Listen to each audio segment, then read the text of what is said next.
নমস্কার, কীরকম আছেন সবাই? অনেক দিন পর ছোট্ট রান্নাঘরের ভিডিও নিয়ে কিন্তু আমি হাজির হয়ে গেছি, আপনাদের দিদি সীমা দাস। ওই যে কথায় আছে না, দশে মিলে করি কাজ, হারি জিতিন লাহি লাজ, এই তো না, তাই তো কয়। তো যাই হোক, আপনাদের দাদা হচ্ছে আমগুলি ছুলি দিল আর আমার বেটা আমগুলি কেটে দিল, আর আমি ওখান থেকে তিন টুকরা আম নিয়ে আমার ছোট্ট রান্নাঘরে চলে আইলাম।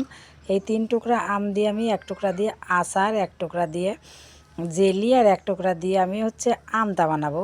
এইটুকুই যথেষ্ট ছোটো রান্নাঘরের জন্যে। তো অনেক দিন পর আমি রান্নাঘরটা একটু সাজাইলাম, অনেক নয়নতারা ফুটছে গাছে, তো ভাবলাম কয়েকটা তুলে নিয়ে এসে সাজাই, ভালো লাগে আসলে। মানুষের দেখি তো বড় বড় শাড়ির মধ্যে এরকম ফুল সাজায়, তো আমার তো আর অত বড় রান্নাঘরও না, আমার অত বড় শাড়িও নেই, তাই আমি আমার ছোট্ট রান্নাঘরের সানকির মধ্যে আমি কয়েকটা ফুল সাজাইলাম। আসলে মাটির পাত্রে ফুল সাজালে ভালোই লাগে। এইদিকে দেখেন, ওই যে মিষ্টি আলুর গাছও আমি জলের মধ্যে দিয়ে দিলাম।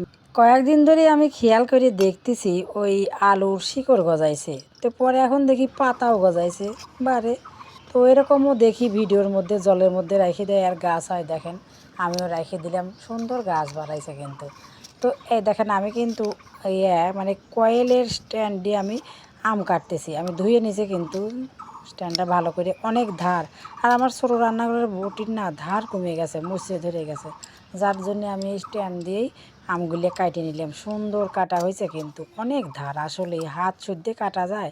আর এ তো আম, তো আমরা ছোটোবেলায় আগে কি করছি, ওই যে ঝিনুক আছে না, ওই ঝিনুকের মাঝখানে ফুটা করিয়ে ঘষিয়ে ঘষিয়ে ক্ষয় করে নিয়ে ওইটা দিয়ে কিন্তু আমের চোষা তুলে আম খাইছি। আর মেসের মধ্যে নিয়েছি মরিচের গুঁড়া লবণ মাখায়া একসাথে করিয়ে রেখে দিয়েছি, আর ওইভাবে আম কাটিয়ে খাইছি। তো এখনকার ওই যে কাটার মানে চোষা কাটার মেশিনগুলোও কিন্তু ওই রকমই একটু লাগে। তো যাই হোক, এই যে আমার আম সিদ্ধ হয়ে গেছে। আমার ছোটো রান্নাঘরে ছোটো কোনো ছাঁকনি নাই, আমি বড় রান্নাঘরে ছাঁকনি দিয়ে ছেঁকে নিলাম আম।